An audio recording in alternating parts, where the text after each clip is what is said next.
So don't pursue marriage if you can't accept these 7 hard truths. Let's get into it.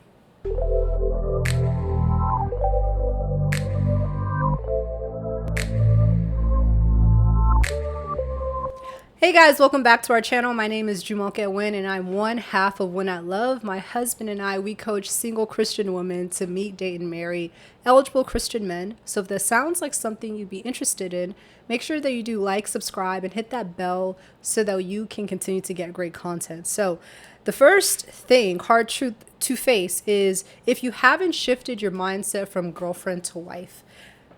This is really big because unfortunately, with our current culture, a lot of women are bred to be concubines and not wives. So, what is a concubine? You hear this term in the Bible that Solomon had 700 wives and concubines. A concubine is a lesser wife. Like, she's not a wife. She's not a wife by title, but she is a woman that the man has slept with and he's providing for her in his harem, because back then you couldn't just have sex with a woman and just toss her back out to the wolves. They actually had laws in place that you had to take care of women. However, the man just didn't like her enough to make her his official wife, so she is a concubine. He may never call her again. He may never talk to her again, just like how Esther was concerned when it came to Xerxes. Like, oh, he hasn't called me back in, I forgot how long it was, but since the last time that she had spoke to Xerxes. So you could end up living like a widow, but you're still in this man's harem. So how does that relate to today's dating? Women are bred not to be positioned as wives. They're bred to simply just be entertainment for men. It's just, you're there, you have sex with a man, or you're just there in a situationship, you guys are just talking, and you don't get the ring at the end of the day. If you've had failed relationships in the past, failed situationships, failed whatever, even when you were in the world, maybe it's not failed, but maybe that's just what you thought was okay. You thought it was okay to sleep around. You thought it was okay to have one night stands. You thought it was okay to have long-term sexual relationships. That is not God's intent. Okay, God intends for you to be a wife, to be in a committed, into a covenant with a man. But a lot of women are not taught that because either A, their moms have not taught them that. A lot of us lack when it comes to femininity and womanhood training from our own mothers for many reasons. Sometimes our moms, because they had careers, they may have slacked off in that department when it came to raising us. Maybe they didn't know themselves. For some of us, maybe we're raised by single parents who they're just passing on the same behaviors and attitudes when it comes to marriage down to you. But it's important that you have to break those habits and those mindsets, and even the cultural attitude, like the lackadaisical attitude that we have towards marriage and commitment, especially in the Western world. It's up to you to be the curse breaker and to come out of that and to really decide, like, no, the Lord has called me to be a wife, and I need to understand, what does that mean biblically? I need to be positioned physically, mentally, spiritually as a wife. I am not a girlfriend. That's not a word in the Bible, right? If I happen to be a girlfriend along the way, that's fine. But the issue is that, and I say don't pursue marriage if you have this mindset. A lot of women, what they do is they just settle into being a girlfriend because that is their identity. If they get married, that'd be great. They want to get married, but that's not how they thought when they got on the dating market. When they got on the dating market, they are just looking for companionship. If you have that type of mentality, it's better that you don't pursue marriage, because what's going to happen, or what ends up happening a lot, is that women end up in long-term relationships. Usually it becomes sexual at some point, because it's hard to be with someone for years and years and you're not having sex with them. Most people are. You fall into a routine, a habit of having sex, then people start to shack up and there's no ring.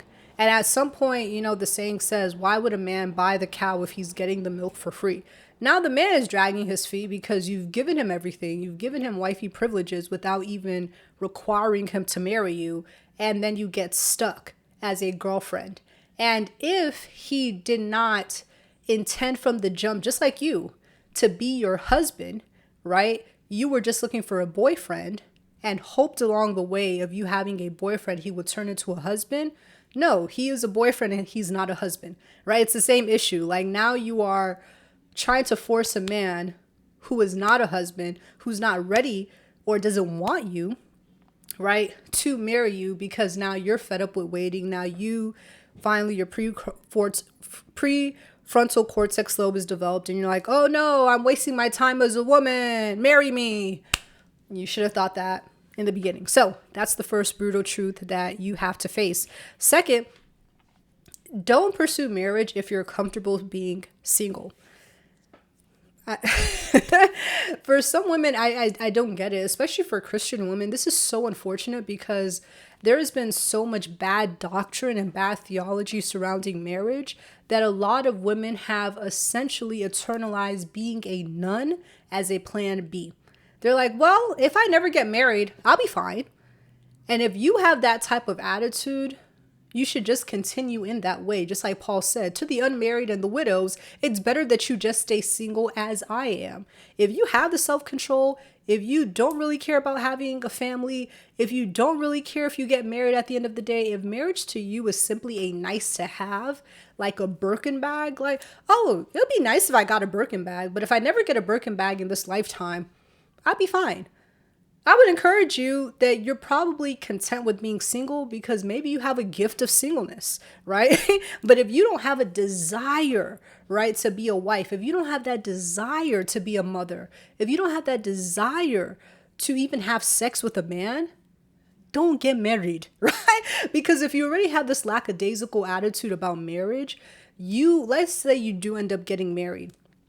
It may not be the best thing because you don't want to have sex, you didn't care, you don't really value marriage like that. What's going to stop you from divorce if you're unhappy because you didn't want this all in the first place? It's just better that you just take a vow of celibacy like nuns and just be a nun. They're recruiting. They're actually low when it comes to members. You don't have to be married. It is a choice. So if you, in your own free will, you're like, I'm okay. Like, I mean, I've lived 30 something plus years, odd years, single. I could live 30 something more odd years being single. I would recommend that you just don't get married because it's just not a need, right? It's not a need. I think if you can control yourself, you should just dedicate yourself to the kingdom of God, like eunuchs, like nuns, like the Pope. I think that's what you should do. All right. 3, I would say don't pursue marriage if you don't understand the sanctity of marriage. This is important. I think a lot of people, they treat marriage like a boyfriend-girlfriend relationship. And this goes back to why I say you have to renew your mind and how you think. So some people come into marriage with this idea of like, oh, if I don't like it, I can always just break up. No, right? Marriage is for life. This is not something that you do willy-nilly just because, like, it's like, again, getting into a relationship. Oh yeah, I mean, if we don't like each other, things don't work out after a few years, I guess I can just leave and find someone else. No, that's called adultery. Madame, that one is called adultery, and too many women are committing it right now simply because then they have the pity party and then the SpongeBob mini violin comes out. Oh, I married the wrong person, or oh, I wasn't attracted to him anymore. I wasn't happy. Marriage is not supposed to make you happy. It's supposed to sanctify you. Hello, somebody. It's supposed to sanctify you.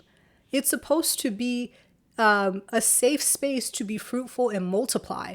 There are practical and spiritual reasons for marriage. And if you don't understand that and you're getting married with this idea of, I mean, if it doesn't work out, I'll just leave and find someone else. If you have that type of attitude, I just encourage you not to get married, at least not yet, because you don't understand the seriousness of marriage. Like, really, the only loophole for getting a divorce is adultery. Well, not even adultery, it's sexual immorality. And that's it. So if he's a good man, but yet, oh, I married a Poindexter, and oh, he's lame, and oh, I'm not attracted to him anymore, and oh, we don't have enough sex, or oh, I don't want kids, or oh, he's this, or oh, he's that, or da da da da da da da da da da da. Again, maybe you shouldn't have married. right? At the end of the day, it's not by force. Okay, is what I'm trying to say. Like, if you understand the seriousness of marriage, and that's something that you rather not tie yourself into for life, then don't get married. Okay? Okay, number 4, I would say don't pursue marriage if you're unsure about the direction that you're going in life. This is big, and I've talked about this before, but it's really important that you have clear vision when it comes to you as a single person. If you don't have a clear vision on where you're going and you're pursuing marriage, even though you are lost and directionless, if you don't at least take some time, and it doesn't have to be crazy. I know some people, they have master classes to find your purpose and this and that. It's very simple. All you have to do is to just think.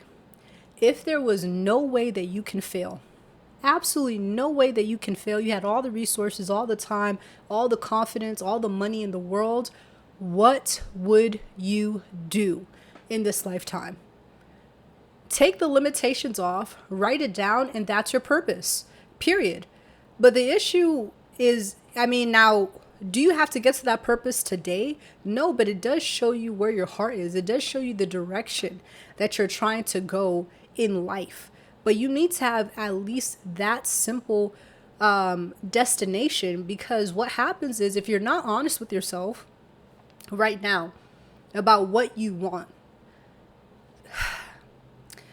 you get married, and then 5 years, 10 years down the line, you're unhappy. But you're unhappy because you married someone that has different values than you do.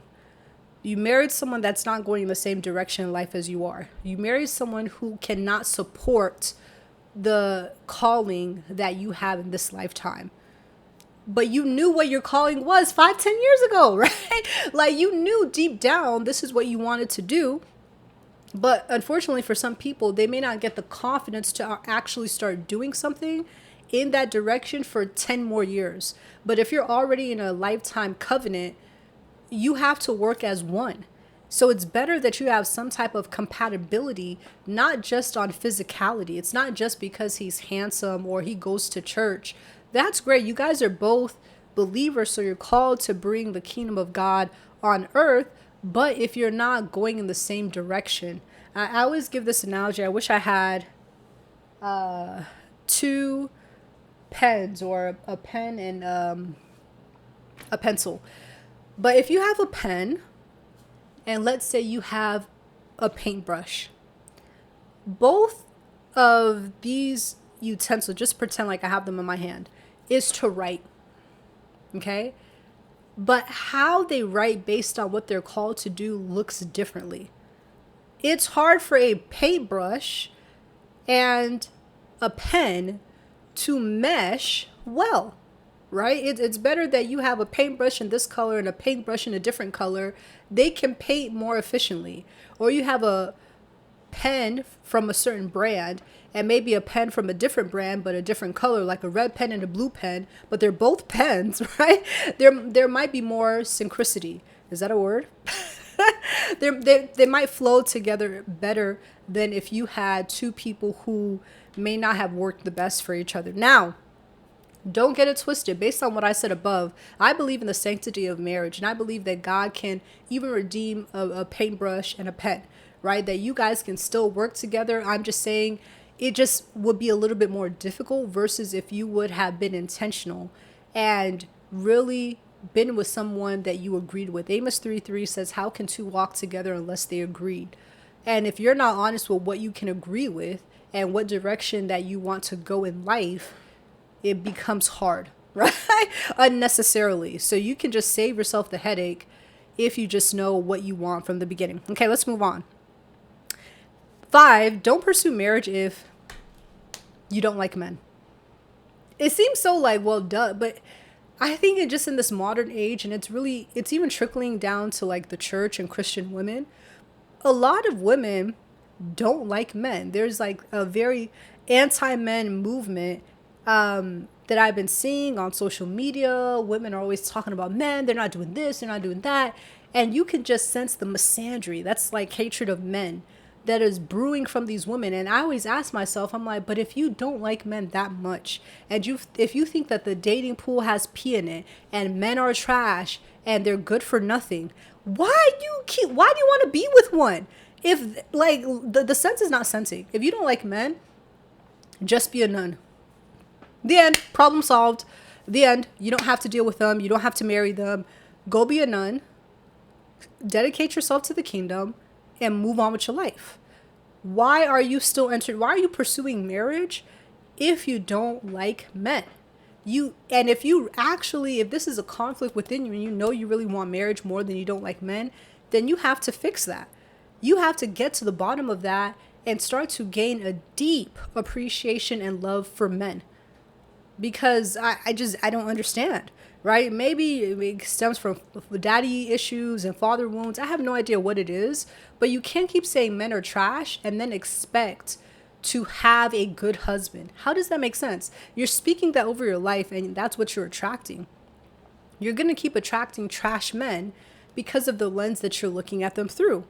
So if you don't like men, if you think that men are trash, if you think that the dating pool has pee in it, if you think that the men of nowadays are good for nothing,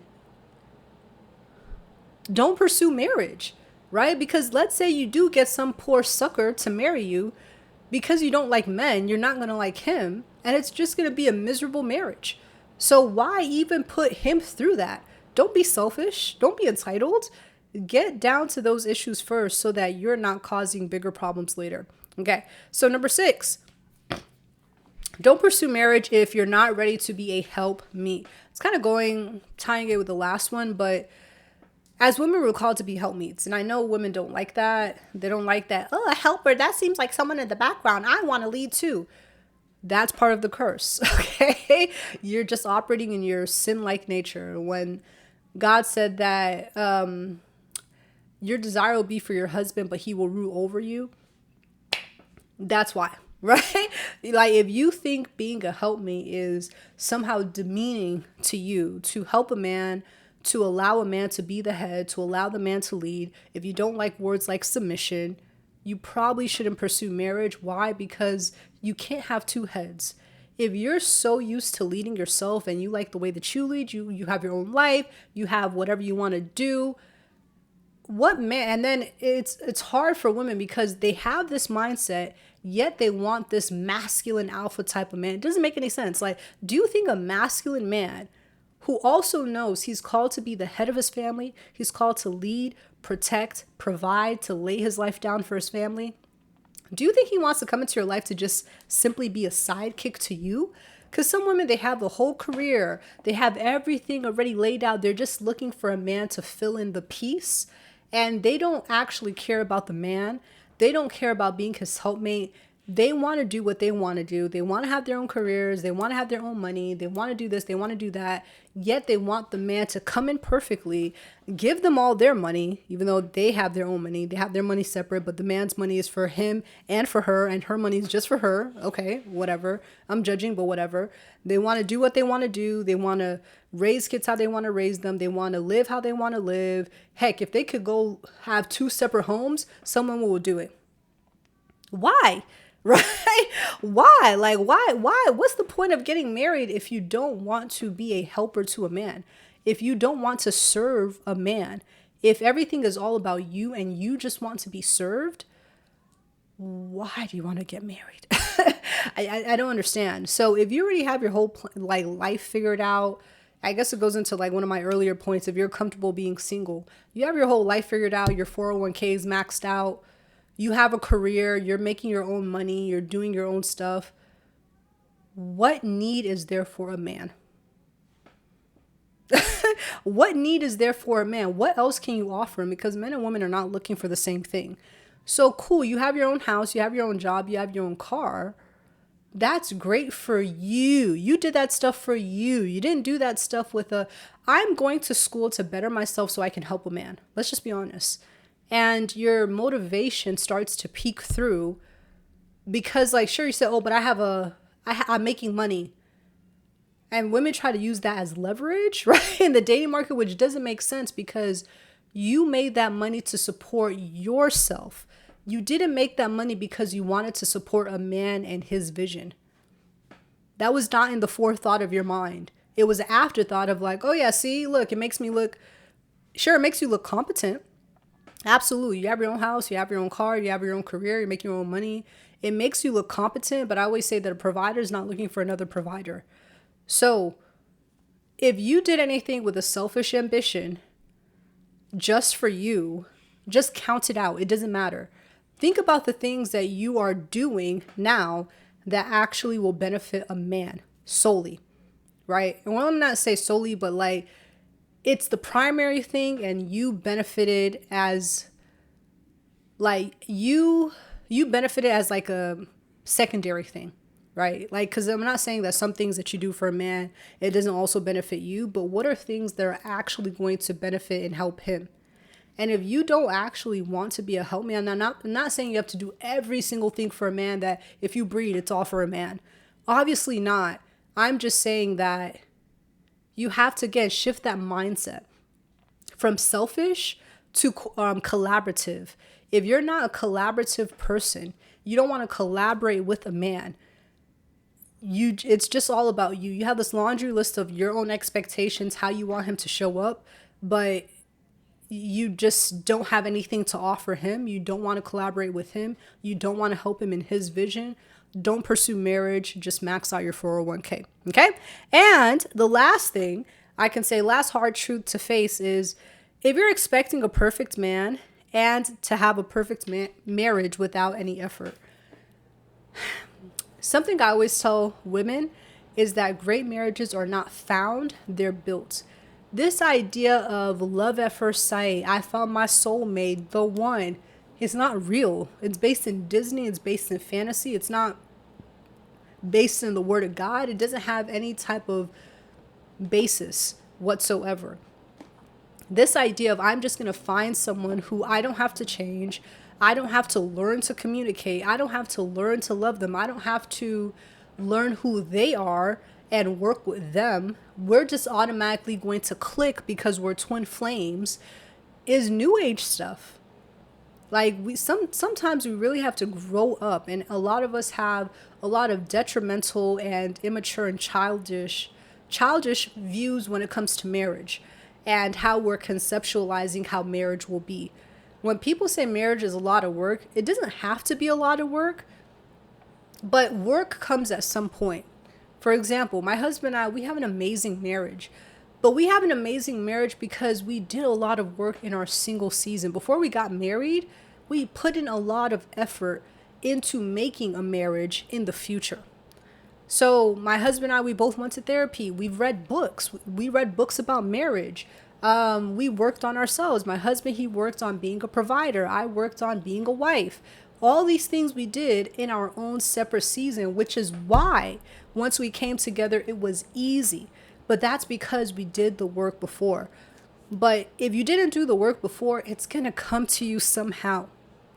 If you didn't have that time, and I'm not saying or encouraging you to go to a mountain, heal for 40 days and 40 nights, you're not good enough to get married. That's not what I'm saying. But what I am saying is that if you have this very childish expectation of marriage, and marriage is supposed to be easy, but there was no effort before marriage or during marriage, and you could just stay the same your entire life and not be sanctified through this process, is childish and immature. Work is gonna come some way. Either before marriage, praise the Lord, maybe some of you have mothers who have groomed you into being a wife since you were young. You know, the ones who get married really early, and the ones who, especially these white folks, right? Like second and third generation homemakers. And, you already knew how to keep the home. You came from a really big family. You love children. You were helping raise like your siblings. That's different, right? Like you already did a lot of hard work. You always had to go to church. All that stuff is great. However, if you didn't have that, and if you were like a lot of us who are raised in more urban settings, you have to put in the work at some point. Because even if you two get married, if you had never done that internal work, right, before you got married, what people do is that because it's hard, they divorce. Don't divorce, but it will come at some point. You probably are going to have to get therapy within marriage. You're probably going to have to really get grounded spiritually in marriage. But God can redeem all things, which is why I'm so pro marriage. And even if your marriage is not the best and you both have trauma and all this stuff going on, you guys can still make it work if both of you are willing to put in the effort to make it work. Sure, you have these expectations of marriage is supposed to be like this because of Disney, but that's just not the reality, and we're here now. So now you have to work on it. But before you get to marriage, just managing your expectation of, hey, I'm going to marry another sinner just like me. I'm going to marry a human man. We are probably going to have some bumps in the road when it comes to our marriage. I have to be mentally prepared and strong.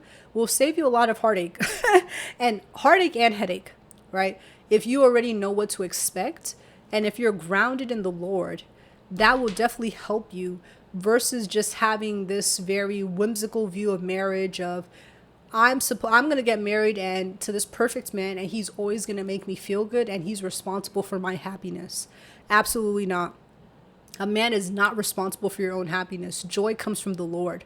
He is not your supply to make you happy and to make you laugh and to make you feel good all the time. No, you have to find that within yourself. All right, so super long video, but I hope that this was helpful. Let me know what you think about this video in the comments below, and I'll see you guys later. Bye.